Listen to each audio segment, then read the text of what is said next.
ప్రస్తుతం మనతో పాటు ప్రముఖ ఆధ్యాత్మికవేత్త, జ్యోతిషరత్న, జ్యోతిష సామ్రాట్ చింతా రుక్మాన్ గదరావు గారు మనతో ఉన్నారు. మాతృదేవోభవ, పితృదేవోభవ, ఆచార్య దేవోభవ. ఓం నమో మాందేశ్వరాయ నమః. గురుగారు 2026 జనవరి మాసం విశేషంగా కన్యా రాశి వారి స్థితిగతులు ఏ విధంగా ఉండబోతుంది, ఎలాంటి పరిస్థితులు ఎదురవుతాయి అంటారు? ఓవరాల్గా ఈ మాసం వీళ్ళు ఎటువంటి జాగ్రత్తలు తీసుకోవాలి? ఈ 2026 సంవత్సరం జనవరి మాసం కన్యా రాశి వాళ్లకు ఎలా ఉంటుందో చెప్పుకునేదాని ముందు, రవిగ్రహము కన్యా రాశిలో ఉండగా పుట్టిన వాళ్ళు జన్మజాతకంలో ఎలా ఉంటుందో మనం తెలుసుకునే ముందు తెలుసుకుందాము. ఈ రవిగ్రహం కన్యా రాశిలో ఉండగా పుట్టిన వాళ్ళు పూర్తిగా బుధుడి లక్షణాలు అట్లే ఉంటాయి, బుధగ్రహం లక్షణాలు అట్లా యాస్ చేసి ఉంటాయి. అద్భుతమైన వాక్చాతుర్యం ఉంటుంది. వీళ్ళతో మాట్లాడి గెలవడం చాలా కష్టమవుతుంది. అంటే చాలా విశేషమైనటువంటి వాక్చాతుర్యం వస్తుందని అర్థం అనమాట. సందర్భానుసారంగా ఎలా మాట్లాడాలి, చమత్కారంగా ఎలా మాట్లాడాలి, జ్ఞానంగా ఎలా మాట్లాడాలి, అన్ని రకాల వాక్చాతుర్యం వీళ్ళకుంటుంది. ఎందుకంటే రవికి సింహరాశికి ద్వితీయాధిపతే కాబట్టి బుధుడు సింహరాశికి చాలా అనుకూలమైన గ్రహం కాబట్టి మాట ద్వారా డబ్బు సంపాదించేటువంటి విద్యలో వీళ్ళు అద్భుతంగా విశేషంగా రాణిస్తారు. అవధానులు, జ్యోతిష్యులు, లాయర్సు, ప్రొఫెసర్సు, ఇలా ఎక్కువగా మాట్లాడడం. అందుకే జ్యోతిష రంగంలో ఉన్న వాళ్ళకంతా కూడా నాకు తెలిసినంత వరకు రవి బుధులకు అనుకూలంగా ఉంటారు. రవి బుధ గ్రహానుకూలత ఖచ్చితంగా ఉంటుంది. కాబట్టి ఇక్కడ ఇంకోటి వీళ్ళకి ఒక మైనస్, ఇదంతా ప్లస్. మైనస్ ఏంటంటే వీళ్ళు స్త్రీల విషయంలో చాలా జాగ్రత్తగా ఉండాల్సినటువంటి మొట్టమొదటి రాశి. వీళ్ళకి సంబంధమే ఉండదు, ఎవరో టార్గెట్ చేస్తారు. ఇంకా ఒక విధంగా చెప్పాలంటే వీళ్ళతో స్త్రీ సౌఖ్యం కూడా తక్కువ అని చెప్పచ్చు. సంబంధం లేని వాళ్ళు పగపట్టడము, సంబంధం లేని వాళ్ళు గొడవలకు రావడము, సంబంధం లేని వాళ్ళు వీళ్ళు నష్టపరచడము, అందులో స్త్రీలు ప్రత్యేకంగా. ఎందుకంటే ఇక్కడ స్త్రీ కారకుడు శుక్రుడు నీచబడతాడు, అక్కడ రవి వస్తున్నాడు. రవికి శుక్రుడికి శత్రుత్వం ఉంది కాబట్టి లేడీస్తో చాలా కేర్ఫుల్గా ఉండాలి. వీళ్ళకి స్త్రీ సౌఖ్యం కూడా తక్కువే. ఇది తీసుకోవాల్సిన జాగ్రత్త. ఈ రాశిలో రవి ఉండగా పుట్టిన వాళ్ళకి మాత్రమే. తర్వాత ఈ మాసం ఎలా ఉందంటే, ఈ కన్యారాశి వాళ్ళకు 4వ స్థానంలో బుధుడు, శుక్రుడు, కుజుడు, రవి జనవరి 12 నుంచి 17 లోపు ఈ 4 గ్రహాలు 5వ స్థానంలోకి వెళ్తాయి. ఇది బాగుంది, మంచి గ్రహస్థితి. కేంద్ర కోణాల్లోకి వెళ్తున్నారు. రాశాధిపతి, ద్వితీయాధిపతి, అదేవిధంగా వ్యయాధిపతి, తృతీయ అష్టమాధిపతి. అదేవిధంగా వీళ్ళు 6వ ఇంట్లో రాహు, అది మంచిది. 7వ ఇంట్లో శని మంచిది. 7వ ఇంట్లో శని అంటే ఎట్ట మంచిదంటే ఈ రాశికి మొట్టమొదటి శుభగ్రహం శనేశ్వరుడే. 10వ ఇంట్లో గురువు న్యూట్రల్. ఇక్కడ 4వ ఇంట్లో బుధుడు, శుక్రుడు, రవి, కుజులు. ఈ రవి, కుజులు ఈ రాశికి మంచి వాళ్ళు కాదు. వ్యయాధిపతి, అష్టమాధిపతి.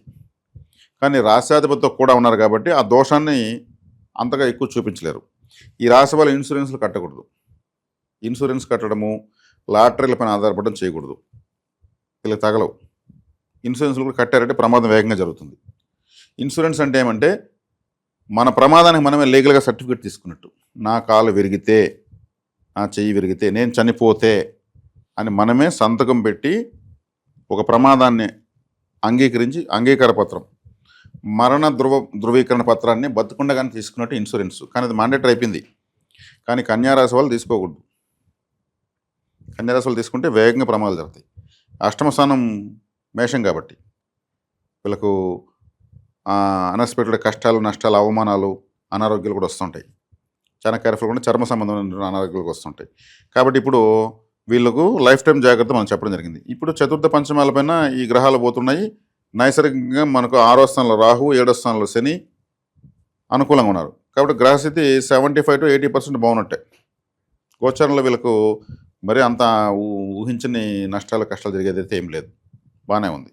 ఇక భూమికి సంబంధించి ఏమైనా జాగ్రత్తలు తీసుకోవాలి గురుగారు? ఏమన్నా వీళ్ళు భూమికి సంబంధించి ఎలాగ జాగ్రత్తలు అండి?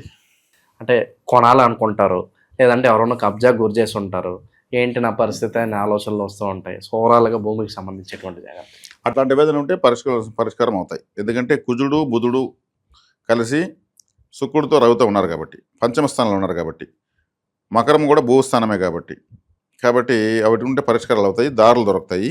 ఇన్ని రోజులు తగ్గకుండా ఉంటే తెగతాయి. ఐసాపస తేల్చుకునేటువంటి విషయం. అటువంటి విషయాలకు ఈ మాసం వేదిక అని చెప్పచ్చు. చూసుకొని పరిష్కరించుకోవచ్చు.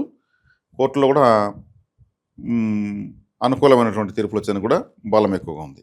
ఆర్థిక పరిస్థితి ఏ విధంగా ఉంటుంది? ఏమన్నా ప్రాపర్టీస్ కొనుక్కోవచ్చు అంటారా ప్రస్తుతం? ప్రాపర్టీస్ కొనుక్కుంటారు. ఆర్థిక పరిస్థితి బాగుంది. శని లాంగ్ టర్మ్లో బాగున్నాడు. రాహు లాంగ్ టర్మ్లో బాగున్నాడు. గురువు కూడా తొందరలో జూన్ తర్వాత వీళ్ళకు ఈ సంవత్సరం లాభంలోకి వస్తున్నాడు. కాబట్టి గ్రహాలన్నీ కూడా ముందు వెనుక అందుకుంటున్నాయి కన్యారాశి వాళ్ళను. కాబట్టి మంచి స్థితిలో ఉంటున్నాయి కాబట్టి శుభకార్యాలు కూడా చేసుకోవచ్చు. చేసుకోవచ్చు, ఖచ్చితంగా జరుగుతాయి. ఎటువంటి సందేహం లేదు. గ్రహస్థితి చాలా అనుకూలంగా ఉంది. ఓకే. విదేశీ ప్రయత్నాలు వీటి పరిస్థితి ఏంటి గురువు? విదేశీ ప్రయత్నాలు అంటే ఇప్పుడు రవి గ్రహము రాహు ఆరోగ్యం, విదేశీ ప్రయత్నాలు బాగుంటాయి. రాహు బలంగా ఉన్నాడు. రాహు బాగున్నా అంటే ఆటోమేటిక్గా వెళ్ళిపోతారు. విదేశీ ప్రయాణం అంటే రాహు, చంద్రుడు లాభాధిపతి. ఇక్కడ చంద్రుని ప్రామాణికంగా నేను గోచరంలో ఎప్పుడూ తీసుకోలేదు. ఆయన 2.5 రోజులకు ఒక రాశి దాటేస్తాడు కూడా దీర్ఘకాల సంచార గ్రహాలను ప్రామాణికంగా తీసుకొని మిగిలిన రాశాధిపతులు తీసుకొని చెప్పడం జరుగుతుంది. విదేశీ ప్రయత్నాలు బాగా సక్సెస్ అవుతాయి. సెలబ్రిటీస్ కావచ్చు, రాజకీయ నాయకులకి సమాజంలో పేరు ప్రఖ్యాతుల విషయంలో ఏ విధంగా ఉంటుంది? సెలబ్రిటీస్ అంటే శుక్రగ్రహం, శుక్రుడు ఈ రాశిలో నీచబడతాడు. శుక్రుడు ఈ రాశిలో నీచబడినప్పుడు ఏముంది, ఈ కన్యా రాశి వాళ్ళకు ఈ సెలబ్రిటీ హోదా రావడంలో సమస్య వస్తుంది. మామూలుగానే నేను రవిగ్రహంగానే ఉంటే లేడీస్తో సమస్య అని చెప్పాను. అటువంటి సెలబ్రిటీస్ ఎవరు ఉంటే ఏమవుతుంది, ఎక్కువగా ఈ కాంట్రవర్సీలు సినిమా ఇండస్ట్రీలు జరుగుతూ ఉంటాయి. ఆ హీరోయిన్తో ఎఫ్ఐఆర్లు, ఆ హీరో గురించి ఈ హీరోయిన్ ఇద్దరు కొట్టుకున్నారు, ఇట్లాంటివన్నీ వస్తుంటాయి. ఈ రవిగ్రహము కన్యలో ఉన్నప్పుడే ఈ లేడీస్ వాళ్ళ తగాదాలు ఇవన్నీ మనం చెప్పడం జరిగింది, స్టార్టింగ్లో చెప్పడం జరిగింది. అవన్నీ చూసుకోవాలి. చూసుకొని పోవడం వల్ల పరువు ప్రశ్నలు పోతాయి. ఆకస్మిక కష్టాలు, నష్టాలు, అవమానాలు అని చెప్పాను ఇంతకుముందు ఒక పాయింట్. ఇట్లాంటివి అవమానాలు ఉన్నట్టు నుండి నవ్వుల పాలు కావడం సడన్గా, ఇవి చాలా కేర్ఫుల్గా ఉండాలి. కాబట్టి సెలబ్రిటీసు, శుక్రుడు అంటే సెలబ్రిటీ ప్లానెట్, కేర్ఫుల్గా ఉండాలి. ఇక చివరగా ఉద్యోగస్తులు, నిరుద్యోగులు వీళ్ళ పరిస్థితి ఏంటి గురువుగారు? ఉద్యోగస్తులు, నిరుద్యోగులు బాగుందండి. ఎందుకంటే రాహువు శని బాగున్నారని చెప్తున్నా. వీళ్ళు ఇస్తే స్టాండర్డ్గా ఇస్తారు, లైఫ్లో మర్చిపోలేని విధంగా ఇచ్చేస్తారు. ఇప్పుడు కన్యారాశిలో పుట్టి ఒక 30 సంవత్సరాలు 40 సంవత్సరాల పైన ఉన్న వాళ్ళంతా కూడా 18 years బిఫోర్ చూస్తే రాహు అదే ప్లేస్లో కూర్చున్నాడు కన్యాలో, 6వ ఇంట్లోకి. అప్పుడు వీళ్ళకి మంచి ఏదైనా జరుగుంటుంది, వీళ్ళ ఫ్యామిలీకి కానీ వీళ్ళకి కానీ. తిరుగు మళ్ళీ అక్కడికి వచ్చాడు, ఇప్పుడు ఒక బెనిఫిట్ ఇస్తాడు. మళ్ళీ ఇలా 18 సంవత్సరాలకు ఒకసారి 6వ ఇంట్లోకి వస్తాడు, కుంభంలోకి. కాబట్టి రాహు ఫేవర్. 30 సంవత్సరాలకు ఒకసారి శనేశ్వరుడు మీనంలోకి వస్తాడు. అంటే పంచమాధిపతి రాశిని చూడడం మంచిది. కాబట్టి ఇప్పుడు శని వల్ల బెనిఫిట్ ఉంది, రాహు వల్ల బెనిఫిట్ ఉంది. గురువు కూడా న్యూట్రల్గా ఉన్నాడు. జూన్లో దీనికి వస్తున్నాడు లాభంలోకి. ఇప్పుడు గురువు లాభాన్ని గోచరించే ఫలితాన్ని ఇవ్వాల్సిందే. తీసుకుంటే నిరుద్యోగులకు, ఉద్యోగస్తులకు, కొత్తగా పెట్టుబడులు వ్యాపారాలు చేసుకున్న కూడా అందరూ కూడా అనుకూలంగా ఉంది. ఇప్పుడు మన అట్లా ఉన్నప్పుడు మనం బాగలేదని ఎలా చెప్తాం, చెప్పలేం కదా.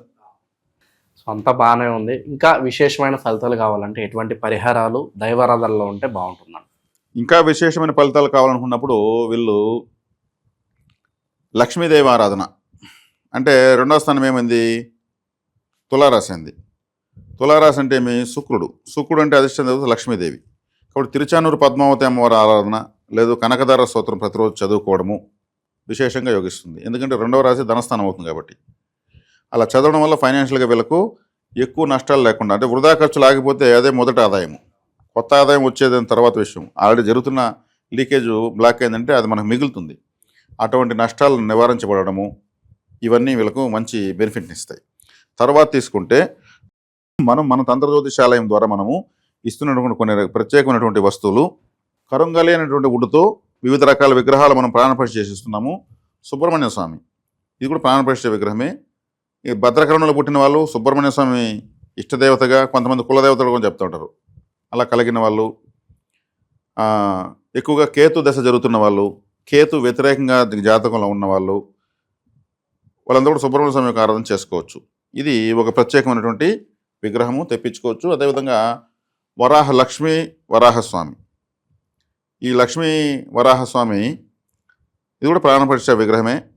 కౌలవకరణంలో పుట్టిన వాళ్ళు, వరాహస్వామి ఆరాధ్య దేవతగా, ఇష్టదేవతగా ఉన్నవాళ్ళు, శని దశ జరుగుతున్న వాళ్ళు, ఏలినాడు శని జరుగుతున్న వాళ్ళందరూ కూడా వరాహస్వామిని ఆరాధించడం వల్ల శనిగ్రహ అనుకూలత పెరుగుతుంది. ప్లస్ కరణదేవత కలిగిన వాళ్ళైతే ఇంకా జీవితం ఉద్ధరించబడుతుంది. ఇది కూడా ప్రత్యేకమైన విగ్రహము తెప్పించుకొని చక్కగా ఆరాధించుకోవచ్చు. అవకాశం ఉన్న వాళ్ళు తెప్పించుకోవచ్చు. అదేవిధంగా అత్తి విఘ్నేశ్వరుడు, అంజీరా అంటారు కదా, అంజీరా వుడ్డుతో చేసినటువంటి విఘ్నేశ్వరుడు. ఈయన కూడా లక్ష్మీ కటాక్షానికి, కుటుంబ ఐక్యతకు, విద్యార్థులు సంతానం లేని వాళ్ళకి సంతానం. ఎందుకంటే అత్తి చెట్టు అంజీరా పండులో చూసుకున్న వేల విత్తనాలు ఉంటాయి, ఫలితం ఎక్కువ. అందుకు సంతానాభివృద్ధి కావాలనుకున్న వాళ్ళకు కూడా ఈ విగ్రహాన్ని తెప్పించుకొని ఆరాధించుకోవచ్చు. విశేషమైన ఫలితాలు ఉంటాయి. అవకాశం ఉన్న వాళ్ళు తెప్పించుకోవచ్చు.